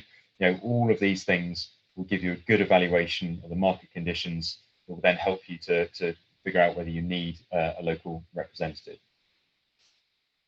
What comes with that is some legal issues, which I'm not going to go into in a lot of detail, but I'll give you some information on screen you can read through later. I'm going to work on the assumption that things like price fixing, dumping, you know, is not going to affect most of you. You know, you're not going to be trying to swing the local price of a product by dumping huge volumes of it onto the market. You know, the Bribery Act, you know, I would just caveat by saying, don't bribe people. That's a pretty good approach to making an overseas market. So just don't do it. But obviously, you know, if you're giving out free samples and things like that at trade shows, you know, it pays to know what the local regulations might be. So the one that is probably more, you know, key for you if you're going to be, you know, appointing an agent, for instance, is the Commercial Agents Directive. So it's been around for a long time. It's an EU legislation, but at the moment, you know, I haven't seen any plans to replace or modify it after, you know, now that we've left the EU. So I think it's still in place. And it basically sets down guidelines, but enforceable guidelines in terms of, you know, how you must act. And there are responsibilities both for yourself and for the agent. So in terms of the agent, you know, obviously they need to act in good faith. So I talked about it before. I think last week, the horror story where an agent has signed up an exclusive deal for a product just to essentially block it from an overseas market. You know, so you could use this directive to essentially try and fight that kind of thing. It's going to be expensive, but you've got some recourse there. They must make proper efforts to negotiate and conclude transactions, so they're doing the job for you they say they're going to do. Good communication, and they've got to comply with a contract, even if it's verbal. They need to comply with that. Obviously, written agreement is a far better way to do things. But there are also requirements for you as well as the exporter. So again, you must act usefully in good faith. I think I gave an example in the routes to market thing last week with Skips Bibs. So it was someone who started off selling through an agent and then moved on to selling themselves through Amazon. You need to do that in good faith. You can't just use an agent to set yourself up in a market and then cut them off at the knees and start selling yourself. That needs to be part of your agreement and your exit strategy. You need to communicate with them. So if you can't meet the expectations in terms of transactions, or you just turn down contracts that they're finding for you, you need to inform them of that and keep communication going. Things you might expect in terms of making sure you're keeping up to date with the commission that they're due, and obviously you've got to pay them a reasonable amount as well. Obviously reasonable means different things to different people, but again, all of this should be laid out in the agency agreement and the written agency agreement you're going to be setting. So if you're going to assign an agent or a distributor as part of your supply chain, part of your distribution network, the key advice I would say is involve your private sector legal support. So talk to your solicitor, talk to a legal representative, so you're getting it right, and getting it right obviously in that overseas market where those terms are going to be enforced. Okay, so that was a lot of slides, but hopefully it's all stuff you can go back to. But the key thing to all of that is obviously understand the costs when you're selling overseas. Cost isn't your sole guide to pricing, but you need to understand it so that you don't end up selling at a loss in an overseas market. It's got to be a good return on investment for you. Do your research to fully understand your customers in that overseas market. Make sure it fits with your overall marketing strategy, your export marketing strategy. Get as much information as possible, and really decide your distribution strategy and do your due diligence, do your full understanding to make sure the route to the market is right for you. Okay, so obviously that was trying to squeeze two sections into one so we could do the trade show bit this morning, so hopefully not too much of a brain dump for you. But the things we want you to think about now in the breakout room for the next 10 minutes or so are basically based on what I've just said. What considerations do you need to make for shipping your products to overseas customers? Extra things you might have to consider with a more distant supply chain. What additional costs you might need to account for, and also what is your customer experience? So, do you want them to have a luxe experience end to end? Is it more budget? Are you just looking to replicate what you do in the UK? Just think about how all of this looks from your customer point of view. Okay, so same as before, give you a bit of time to discuss it in your group, and then Colin and I will jump in for the final few minutes, and then we'll have some time for feedback at the end. That's lovely, Ben. Thank you. So Jules is going to just open up the breakout rooms. We're going to give you till 11:30, and hopefully that's enough time to grab a cup of coffee as well. So we'll see you back in the main room at 11:30, and I hope you have a good discussion and get a chance for a quick break. Lovely. Jules, over to you. You should all have your invite to your rooms now. Yeah, I can see people going. Cool.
Jules. All right then. Yeah, good. You're right, Max. Yeah, not bad. Bit stuffy and sweaty. I've just been out with my mask on to Oh, fill God, the kettle up, and it's weird, isn't it? It is weird. Yeah, trying to it's just a huge adjustment, isn't it, to what we've been used to? Yeah. Nearly there. Last session. Chatting away. Hey. They must be busy chatting away. No one's. They're getting. He's coming straight back in. That's good compared to first week. Yeah. Yeah, it is. It is. Go. Welcome back, everybody. Hope you had managed to have a good conversation and chance to grab a brew. So how were those conversations in the room, guys? Andy, coming to you first. We could have probably done with longer with a break, but look, we've got a few bits here. Obviously, with the EU changes, customers that you're shipping to need an EORI number, and if not, your package gets stopped. They're also covering the cost of the import, VAT, and handling. This is proving issues for the customer experience. If DHL are 2.5 times more expensive, but will bill the customer afterwards for these add-on costs, but DPD will want upfront payment. I think I've got that the right way around. And again, if the customer's not replying, then that package comes back. James has got a couple sat out for a number of weeks that's on its way back or sort of lost in transit. This is meaning you're going to have to offer discounting or additional for the additional paperwork or off-duty aid to support it. So some ways around it, a European distribution setup could be a way forward. Michelle's looking at a fulfillment centre that specialises in small package items, but that's direct to consumer stuff. Most have seen a drop in EU sales. And the other discussion was looking at setting up a partnership within a provider within America to ship, so everything was produced over there and they sold, so they didn't have to set up a separate company in the US. Sure. Okay. So quite a lot. Quite a lot, and all of these things will affect pricing and distribution and just working. They're things to work through, aren't they? I think the biggest thing was the customer experience, that they'll start going to other places if it's not streamlined. Yeah. Okay. That's some good insight there, Andy. Thank you. Holly, how about your room? Yeah, very similar. Lots of discussions around problems since Brexit. Lots of unexpected charges for the customers. That's affecting the customer experience, and then they're leaving negative reviews. So it's all very similar to what Andy was saying, and it's kind of having to explore different pricing models to make sure that they don't lose sales and still be able to offer that same experience. Yeah. And I guess, Ben and Colin, I'm sure you're seeing that a lot with, I guess, everybody's in the same boat right now, aren't they, while they're working through these challenges? Yeah, I think, as I said to the room, I was in, we can help with sort of saying what the VAT will be, what the duty rate will be, but it's those other charges that people have described that just aren't very transparent, and it's really difficult to understand when they're going to be charged and how much they're going to charge, which makes that sort of customer experience really difficult. There was just something I was going to add on pricing, which is a concept, maximum bearable price, which in my experience, I was always used to sort of pricing fixed, and I had a new CEO come in and said, well, why are you charging that? Won't they pay any more? And it's just something I hadn't thought of. But I was pricing on, it costs us so much, I add X% to it. And he said, no, how much will they pay? It doesn't matter. If they'll pay 3 times as much, charge 3 times as much. So it can be, it can be done. It doesn't always have to be a sort of a fixed thing, but it's a difficult concept sometimes. My better half can cook, can bake, and she looks at the charges for some things that people make little cakes, and you go to, and it's £5. So how much? It only costs 50 pence to make. But it is what the consumer is willing to pay. So the maximum bearable price is another thing just to think about. I think Ben mentioned about, don't be afraid to charge more in different markets. If you think the market will stand it. Yeah. Okay. Ben, Colin, I don't know were there any particular questions you were posed in the room that's worth sharing across the wider audience? I think I probably covered most of it. I mean, it's this whole sort of pricing and distribution model. It's such an individual decision for each business. Will look different for everybody. And I would agree that all this, the new situation with Europe has created a lot of problems. And I think there's an element of people getting used to that. Some of it will work itself out in terms of freight forwarders and shipping companies have a better idea of what they need to do and maybe be a little less frightened about it and trying to cover all bases. But yeah, other elements like import duties just aren't going to go away, unfortunately. So it's the best way of handling that and making sure that the customer experience works well. I mean, so I don't want to go into stuff that Colin's going to cover with things like Incoterms and stuff like that later in a second, but yeah, it might just be a slightly different way of thinking about how you sell and what you do, or as we were talking with Michelle and a couple others, maybe working with consolidating distributors here in the UK, where you're essentially shipping to a distribution center in the UK somewhere, and then they're doing all of the packaging up, consolidating, and then shipping it to an overseas market. So that's an extra potential stage in your supply chain that you might decide to bring in to make it run smoothly, even if there's a slight additional cost. Yeah. Okay, well, thanks for that, everybody. I think it's fair to say everybody's still working this stuff out and working it through, but hopefully the conversations you're having are kind of helping you to do that. We're going over to our final session of the day, back to Colin for this one, where we're going to tackle the somewhat thorny issue right now, by the sounds of it, of customs procedures and Incoterms. So, Colin, I'm sure you're going to make it feel a bit easier for us. Yeah. Thanks. I'm being optimistic. I'll do my best. Okay.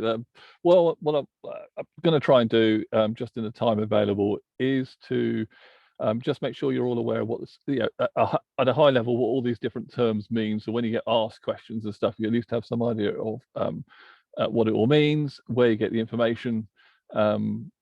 Conscious like Ben, you're going to get the slides anyway, so don't feel you have to read everything on the slide. Some of them are a little bit wordy, but you'll have time to read them in your leisure later. So next slide, please, Ben.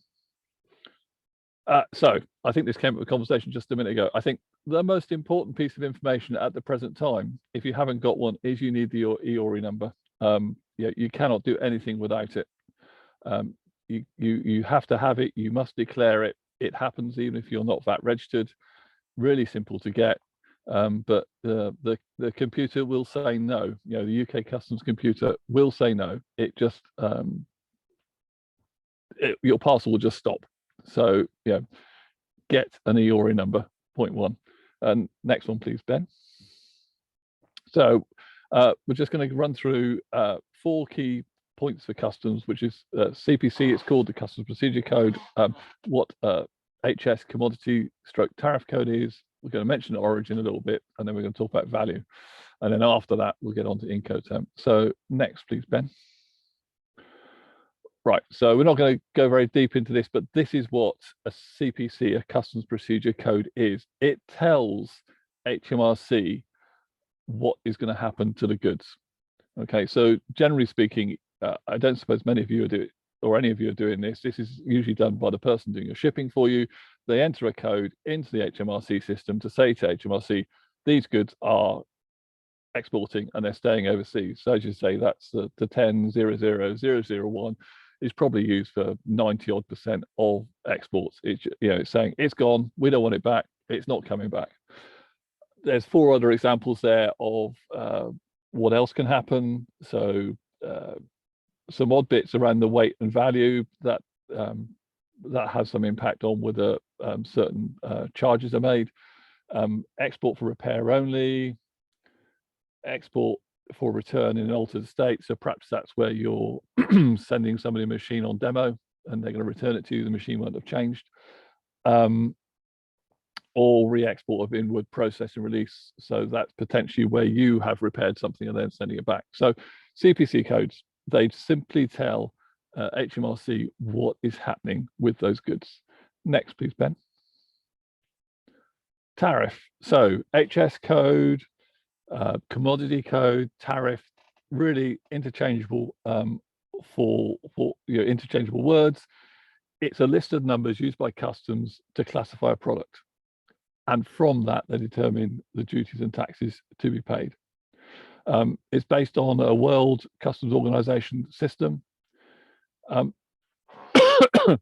It also identifies special documents that are required, and it can link to other measures related to the import or export of goods and the need for licenses, etc. Next, please, Ben. So just to sort of give it a bit more context. So rubber O-rings, standard tariff number, and the worldwide tariff is only the first 6 digits. So you can see that the US puts a 50 as the 7th and 8th digit.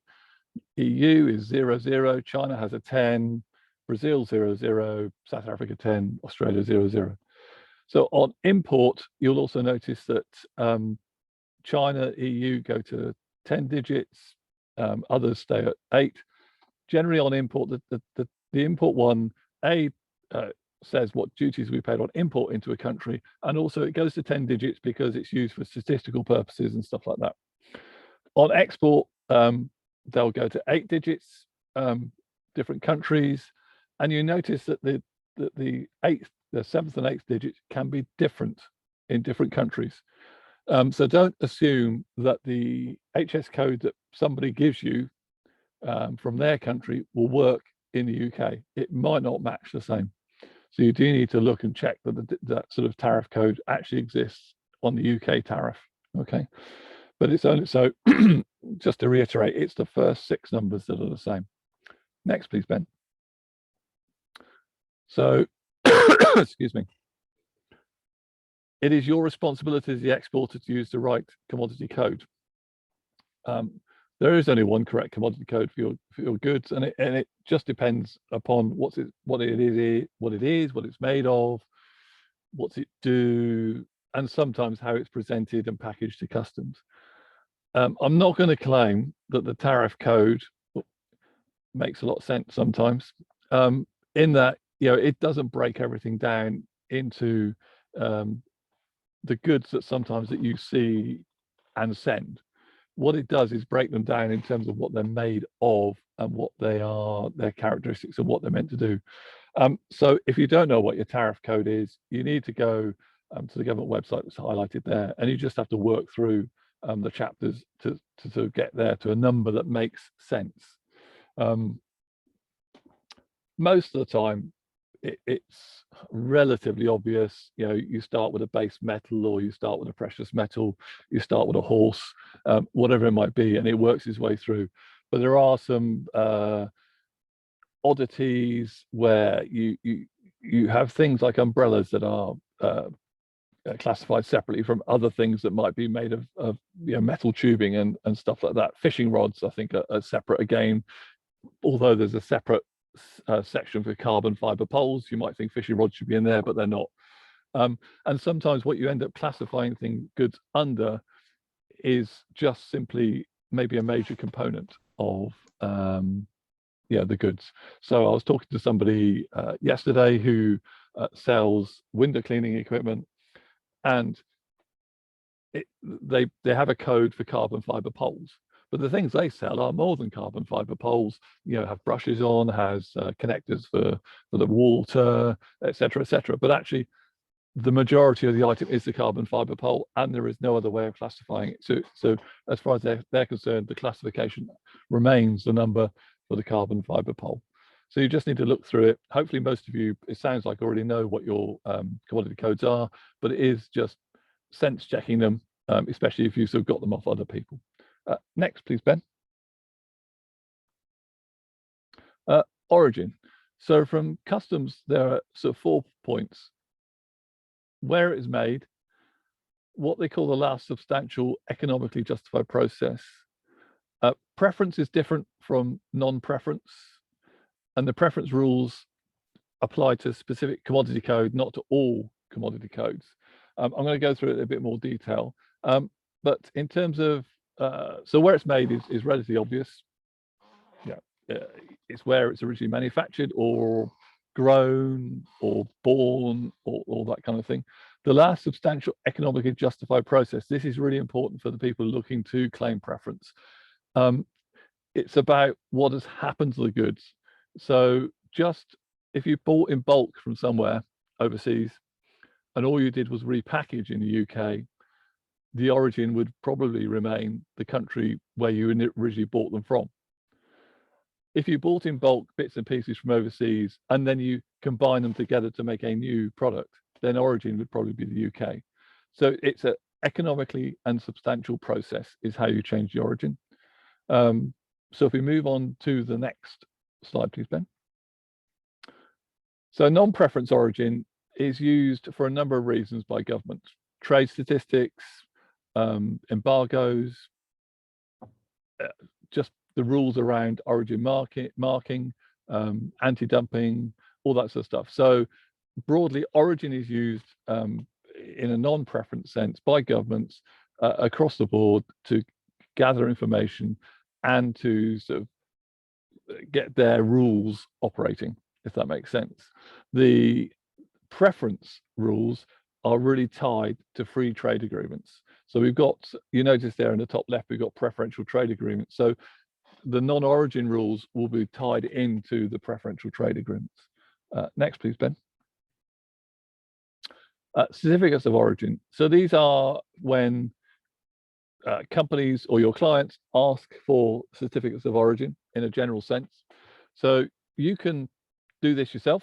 Manufacturer, shipper can just make a statement of origin on an invoice or a letterhead, but it doesn't work for everywhere.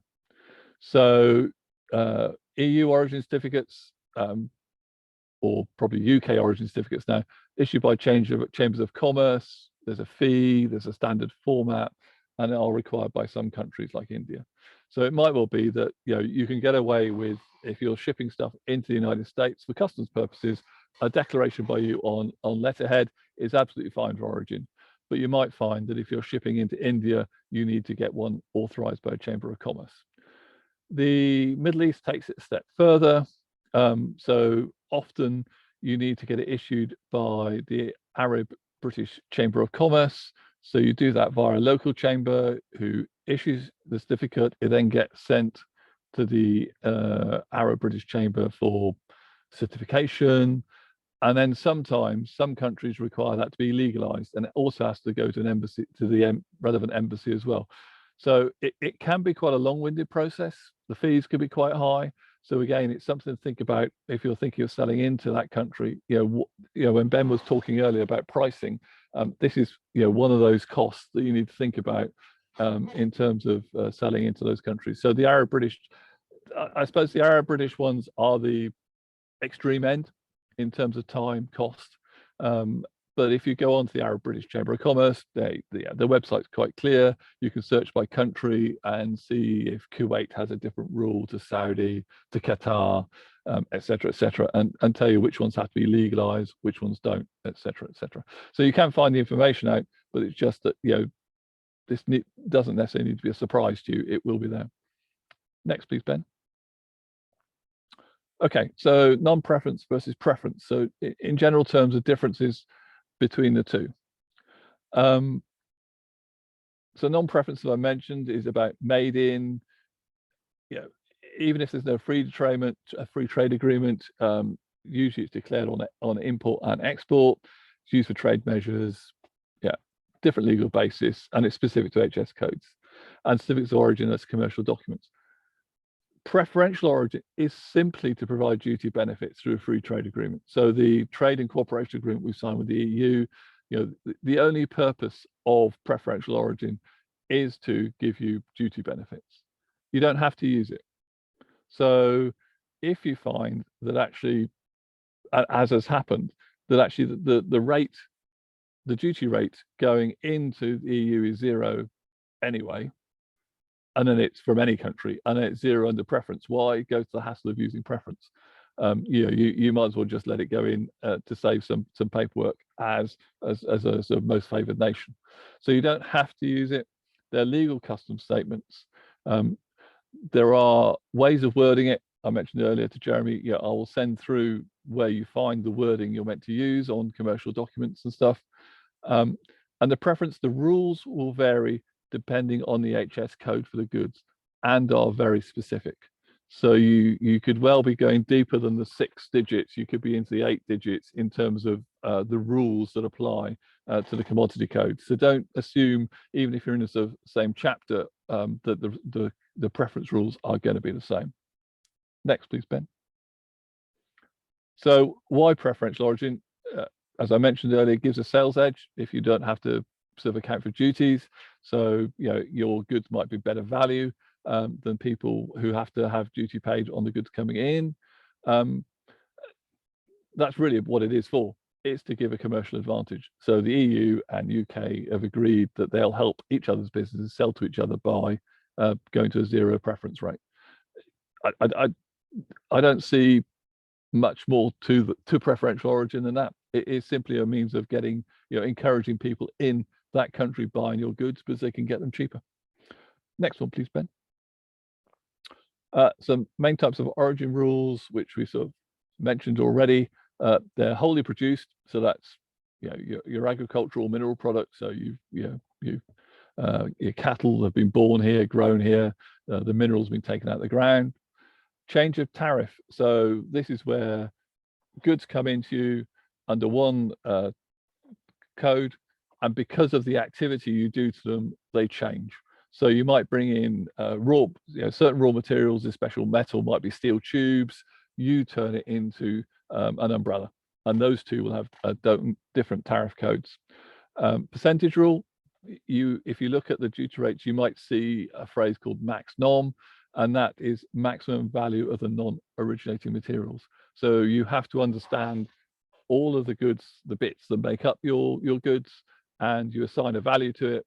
And often max nom is like 50%. So long as the value of the non-originating parts is less than 50%, you can claim origin. There is a more complicated one around stages of production, and that really applies to textiles.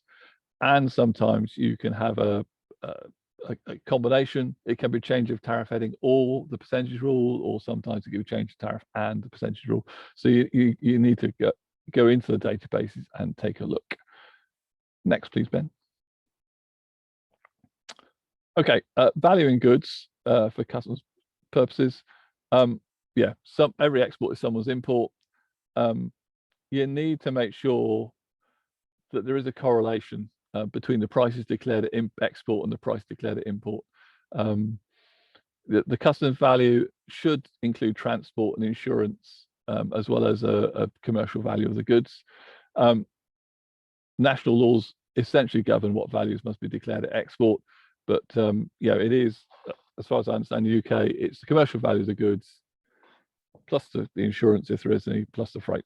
That's the commercial the value you declare, and that's the value upon which they declare the VAT or they sort out the duty. I would encourage you not to be persuaded to deliberately undervalue goods. I think if you get if customs find out, or you get a reputation, of course, you then get a red flag against your name, which will make things difficult going forward. Next, please, Ben. So there's 6 rules. As I said, main value way is, as I mentioned earlier, it's the transaction price and add the exports extras, and then there's 5 other methods if it becomes difficult to try and work it out. So value of identical goods, similar goods, etc., etc. The vast majority of people come under method 1. And so that's what you'd use, because you understand the value, the transaction value, the transaction price of your goods. Next, please, Ben. So now we're going to move on to briefly go through Incoterms. So Incoterms is about the supply chain responsibilities in terms of the goods getting from A to B. Somebody has to take responsibility for moving the goods, the paperwork, the declarations, the duties, and understanding where risk moves. And commercially, you can do this with an Incoterm. If we move on to the next slide, please, Ben. So I've blown up the little spreadsheet. This is from Strong and Heard. It is copyright. I went on their website. Unfortunately, they don't appear to have one you can download at the moment. You probably have to sign up for one of their courses, etc. But it's quite a nice, and there are lots of these visuals you can look for on Google and stuff. But you can see where the red is where what they call risk passes. So this is where the responsibility for the goods passes from the buyer to seller. And so this is where, you know, insurance, etc., come into play, or who's responsible should it go wrong, or who's responsible for the different activities in general terms. There's a couple of places where risk passes after the buyer has started being involved, but most of the time, when risk passes, the responsibility for documents and shipping, etc., also passes. The four at the bottom are containerized sea freight only, and then we have the others which are for general freight. And you go from Ex Works to deliver duty paid. Like I said, you can look up for these on the web and see some that different people have them, and you can sort of read them through yourself. Next, please, Ben. So, as I said, the purpose of the Incoterm is to clarify how the function, the cost, and risk are split between the different people. They were brought in because historically, free on board, which is the example given before there below, meant different things in different countries, and so a great deal of confusion happened as to, you know, who was responsible, and it, you know, just ended up in litigation with other, you know, saying, no, you're responsible for shipping, you're responsible for insurance, and you know, it sort of caused a great deal of problem. So Incoterms were put together by the International Chamber of Commerce, then agreed set of responsibilities, and it gives standard rules that are recognized throughout the world. Next, please, Ben. So the 2020 rules, this is the list. There's only one in E, Ex Works, which I don't like. And then we move on to the different ones. They're grouped as to actually where some of the activity takes place. So the F, C, and Ds. You can see that DAP and DDP, you can specify within these things the different place that activity happens. So, you know, DAP, you can specify it could be Montreal Airport, or it could be your buyer's premises in Montreal. It doesn't really matter, but you just specify where the delivery is deemed to take place. And the terms that only relate to conventional sea freight are mentioned in blue. So I doubt if many of you would be using those terms. Next, please, Ben. I think it's really important to select the most appropriate term.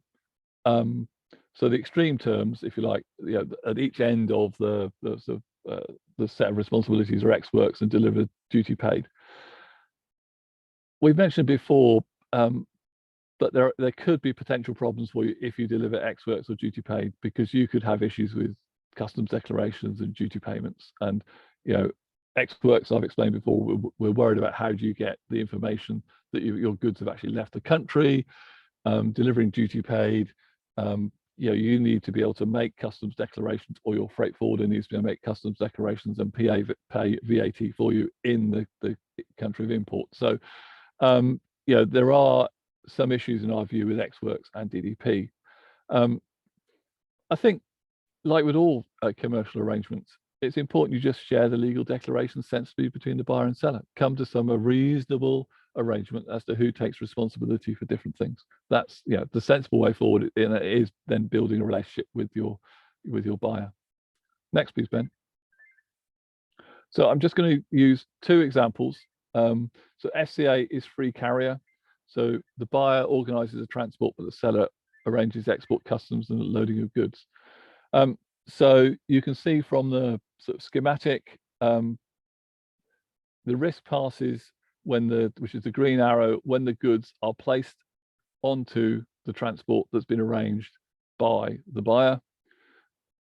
The seller is still responsible, or still has an obligation, for export clearance and documentation. So therefore, you as a seller then have the export documents you need for HMRC.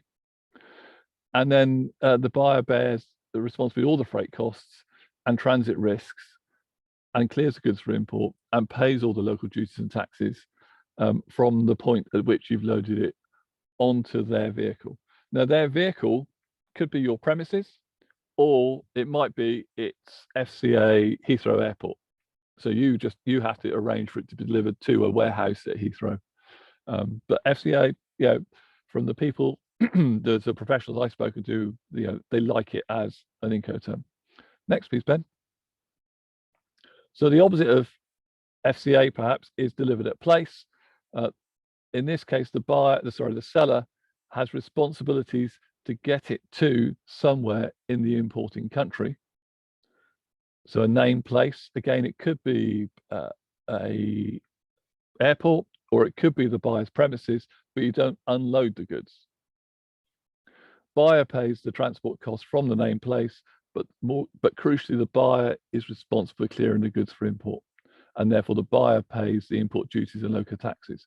So as a seller, you don't have to arrange the import declaration or have an EU EORI number or pay all those fees to your freight forwarder for doing all those things for you. Okay, so the professionals that I think Ben and I have spoken to, if you've got a choice of Incoterms that you want to try and use, the FCA or DAP are the ones that they think are sort of the two most preferable ones. But as I said earlier, you do have to work it out, between yourselves and the seller. Next, please, Ben. What they don't cover. So all the Incoterms does, as I said earlier, is define a set of activities. They don't cover insurance, titling the goods, when you should recognize the revenue, the specification, the amount of duties and taxes payable, coverage of any embargo, force majeure, hardship, IP. They are simply a set of terms that agree how the goods are going to be transported and who's going to be responsible for doing some of the paperwork. No more. So don't go into this thinking they're covering lots of things. These things here should be covered in the contract you have with people. And you need to be talking through with your buyer as to whose specification, what people. It's very clear in the contract. Doesn't get covered by the Incoterm. In your contracts, you specify the Incoterm by putting Incoterm 2020 FCA somewhere in Penzance. Your premises in Penzance. You need to put 2020 because you have to specify which Incoterm you are, which year's Incoterms you are using. But that once those are in the contracts, it's very clear that's what you're using. Next, please, Ben. Okay, so Ben, are you going to talk through this one? Yes, I can do, if I can unmute myself. So thanks, Colin. So what we wanted to do at this stage really is obviously, pause slightly and think we've done 3 sessions now. We've come to the end of the delivery on this particular session today, is get a feel for where you all are in terms of the headline things that you need to think about, sort of the export health check, if you like, for your business when you're preparing to export or step up the level of exports. So the kind of things we've covered, hopefully, over the last 3 weeks are things like overseas demand. So knowing that there is a level of demand for your products overseas, and it's a good market for you to go to. Knowing more about that particular market in terms of who's your competition, what competition you're going to face, the pricing levels, the difference in marketing approach, telling your story, the documentation requirements, which we've gone through in a fair bit of detail a couple of times. Any changes to your products, whether it's flavors, scents, technical configuration, all those kind of things. The staff considerations and customer support, the people end of it, what you need to make your business ready to deal with people overseas. Any supply chain constraints or financial considerations, around the currencies, etc., getting paid. Any cultural considerations, routes to market, and the logistics, which obviously we've talked about again a bit more today.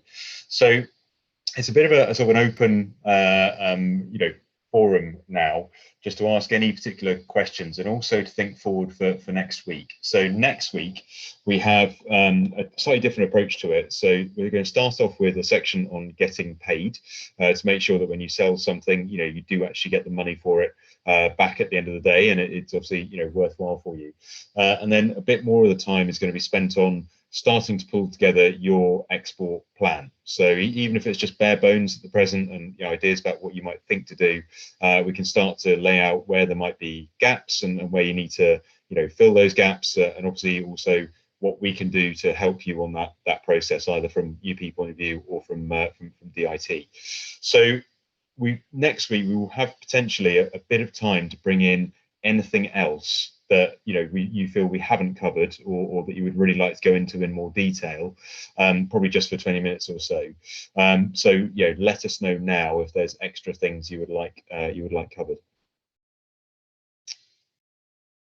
Okay, so rather than going into different breakout rooms, I think we're going to stay together for this one.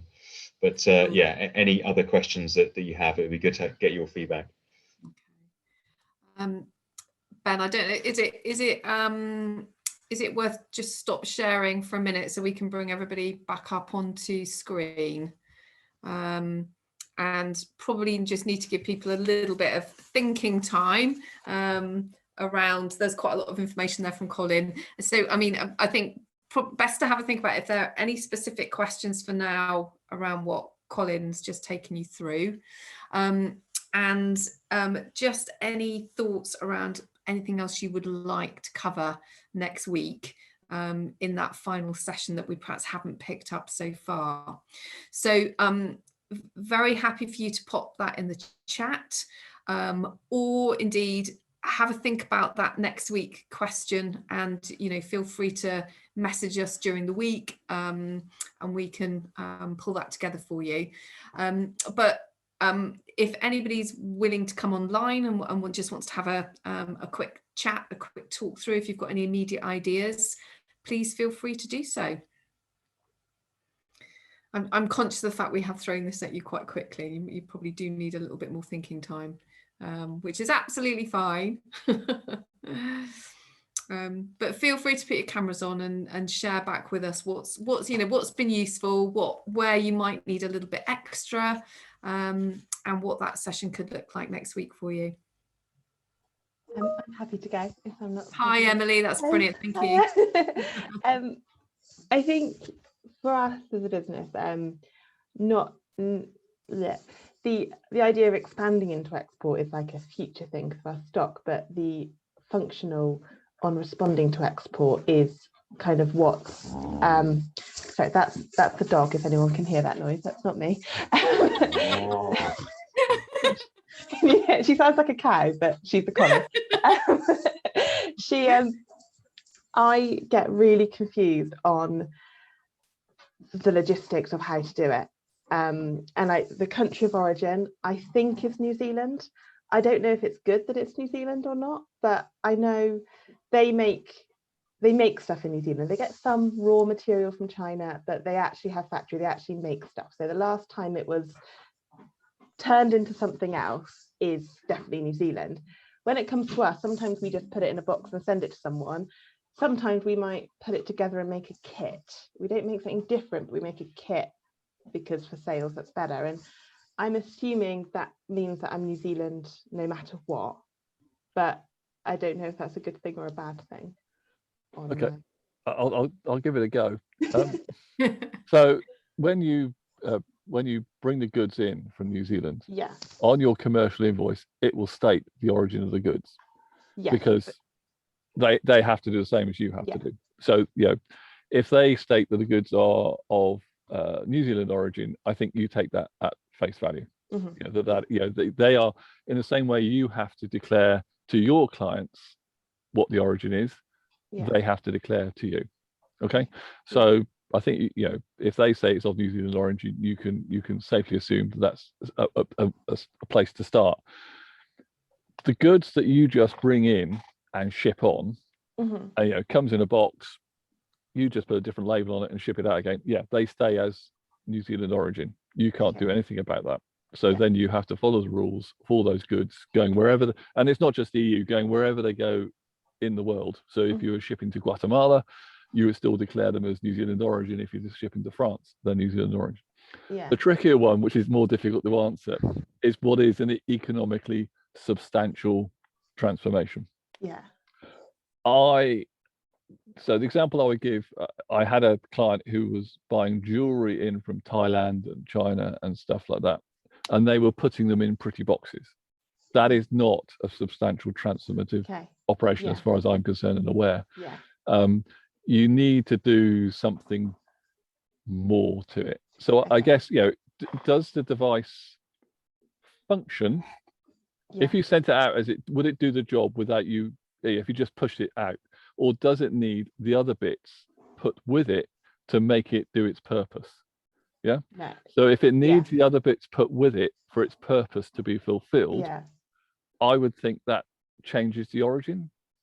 I think it would probably be New Zealand then, because it's more, we advertise it as kits, mainly more of an upsell type thing. So it changes its product code, but completely, if they just bought those components, they could do it themselves. They're not doing anything different. The interesting bit is that change in product code, because one of the ways of claiming preference is the change in product code. So if that 6-digit changes, and this is just the vagaries of the tariff system, if the 6 or 8 digits that you bring the goods in on, say you brought it, and this is just a horrible, 1, 2, 3, 4, 5, 6, 7, 8. Yeah. But when you sell it, quite rightly, it becomes 4, 5, 6, 7, 8, 9, 0. Then that's a change of tariff code, change of classification. And generally that allows you to then claim preference and origin.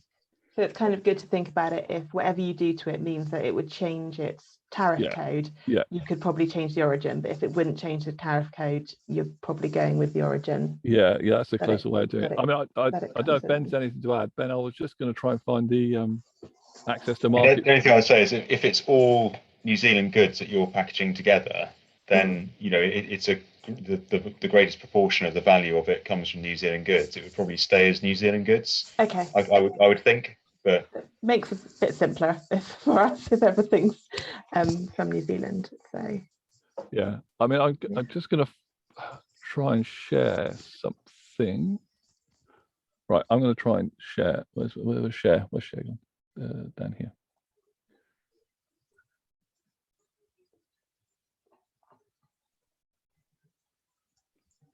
Okay, hopefully people can see my screen. This is the European version of the stuff that the UK government puts out.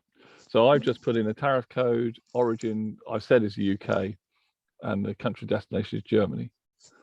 And you scroll down and you can see bits.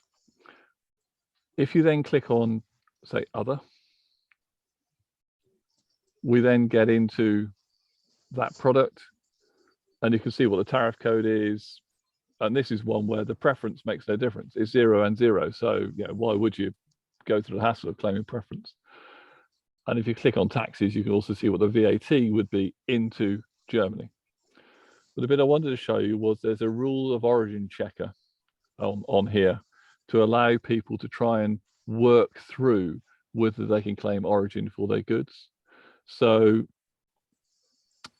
is my product originating in the EU or UK?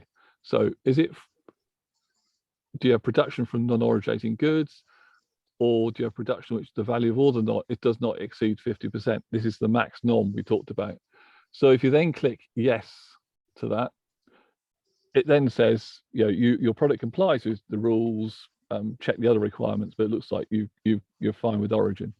And you come down and click some other rules which explains. And so this is just a checker to allow you to try and understand whether, in terms of the agreement we have with the EU, whether you can claim origin or not. I mean, I admit, I'm waffling a bit because it isn't my speciality, and so all I can really show you is places where you can look and hopefully gain more information and gain more of an understanding, if that makes sense. Now, whether if we change that to New Zealand, I mean, who knows what this tariff code is going to do.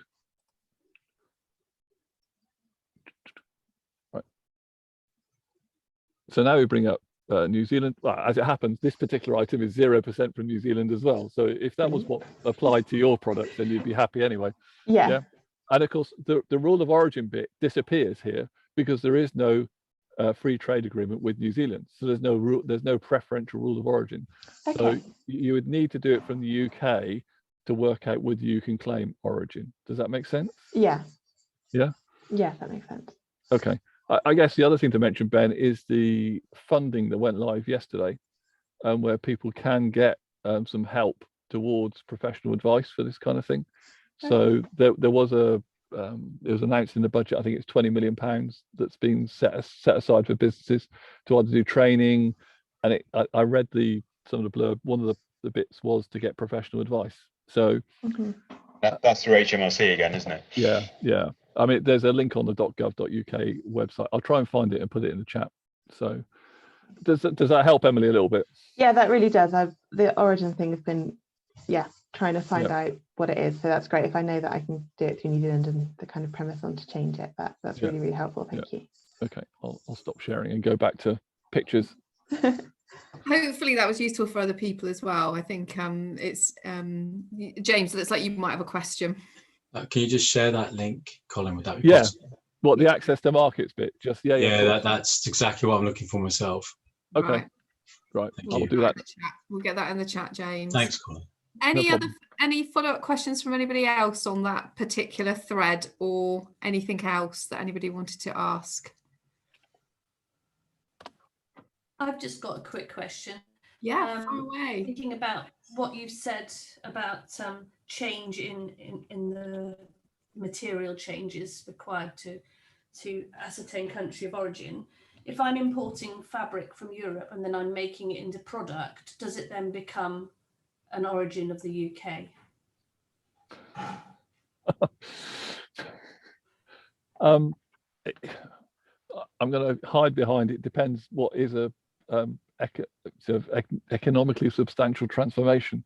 I think I spoke to Corinne, Helen. We had this discussion, was the question you asked before, and understanding whether just, I don't know, screen printing something is enough of a transformation to change the origin, or that kind of thing is a bit more difficult, because there's this funny thing in the agreement, which I just didn't realize was there, where once something's been brought into the UK from the EU under origin, unless you do something with it, it cannot claim origin going back the other way, which is just, to my mind, weird. But once it's claimed preference one way, unless you do something to it, if you just repackage it and send it back, it cannot claim origin or preference. So but we're taking raw fabric off a roll, cutting it, printing it and sewing it and making a cushion, for example, out of it. Does that count? Best guess, I would think so, especially if it's coming from a roll and then you're putting it to be a cushion. I assume that the commodity codes will change. Okay. And that would be I think the killer again. Does the commodity code change? So if you are buying it in on a roll, commodity code 1, 2, 3, 4, 5, 6, but once you've done your stuff to it, you then sell it and it is commodity code 4, 5, 6, 7, 8. Whatever. Then it's changed the tariff heading. And so that so long as in the rules a change in tariff heading is the one that counts as giving preference. Sorry, but it's not. We're just kind of saying what is the things that allow you to claim preference, but you do need to look as to what the rule is for that particular commodity code. So some will have this max norm, some will have a change in classification. So you just need to look on those websites just to check what the rules are. Okay. Colin, is that something that maybe Corinne could work through in a bit more detail with Helen to give her that assurance? I'm sure it is. I get I feel I appreciate, Colin, we're putting you on the spot here, but I can see from Helen's point of view it's just it's needing that certainty, isn't it? And ultimately as businesses it's your responsibility to make sure you have checked, and that you're, because you're the one that's going to have to defend it if it's wrong. So, we want to make sure that you've got ownership over that decision.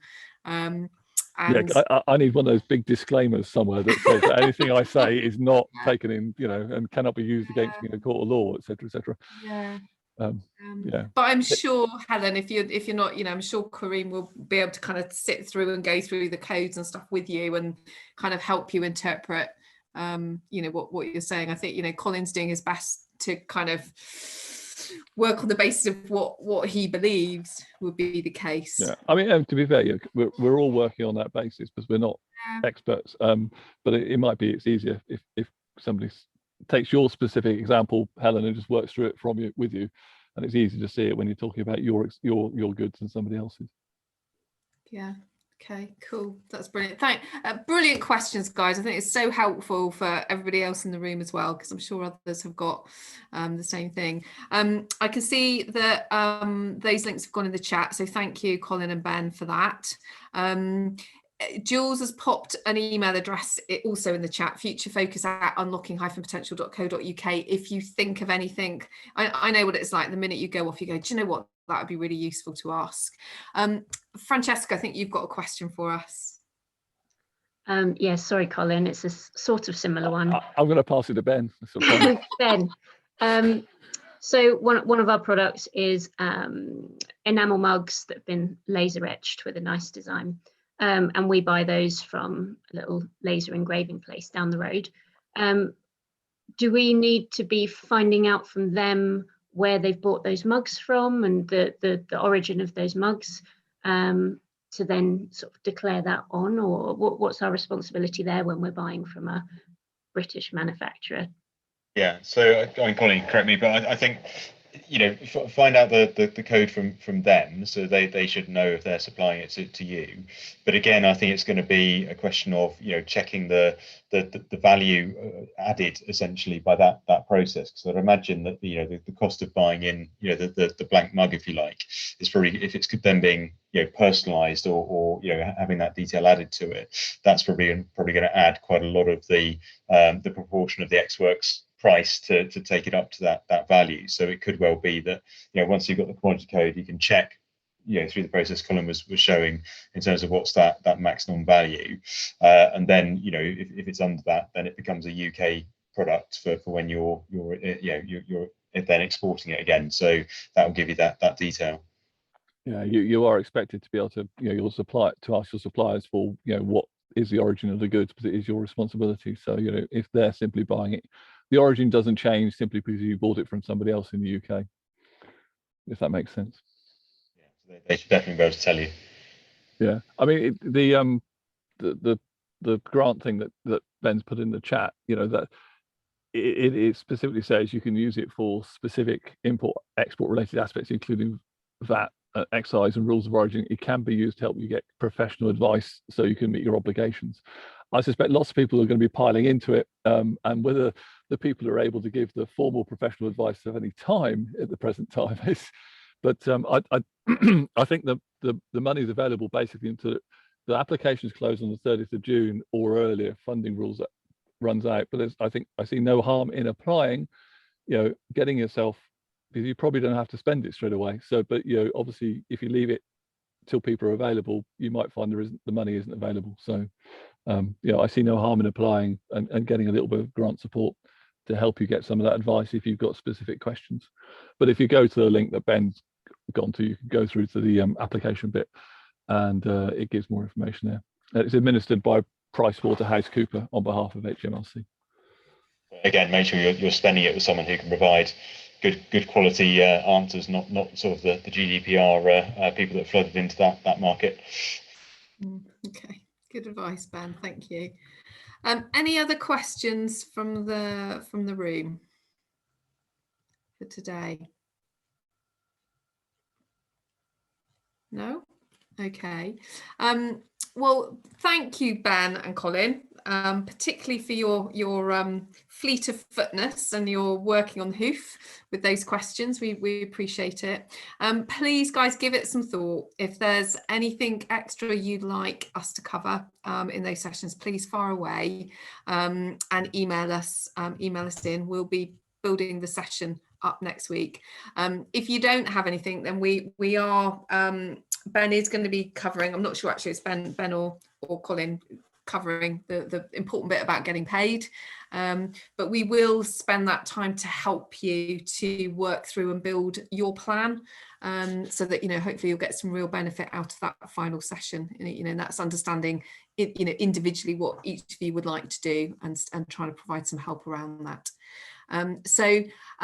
I think that's it from us for today. If anybody's got anything else they want to ask, we're still here for a little bit longer. Feel free to ask away. But again, thank you for your time, your attention, your contribution. It's great to learn from each other. I think particularly valuable today, the experiences of trade shows. The experience that you're sharing in the room is always brilliant. Ben and Colin were saying in the room that we had earlier, they are regularly sent opportunities for both in-person and virtual trade shows, obviously not in-person ones right now. So again, they can help if you're struggling to find those virtual events. Again, drop us an email and the guys will keep you informed of anything that crops up that might be particularly useful to you. So I think that's it for today. Ben, Colin, thank you. And we look forward to seeing you next Tuesday. I just had to think then. We've got webinars every day this week, but I'm just, so we're back next Tuesday, same time, same place, for our final session. So thank you very much.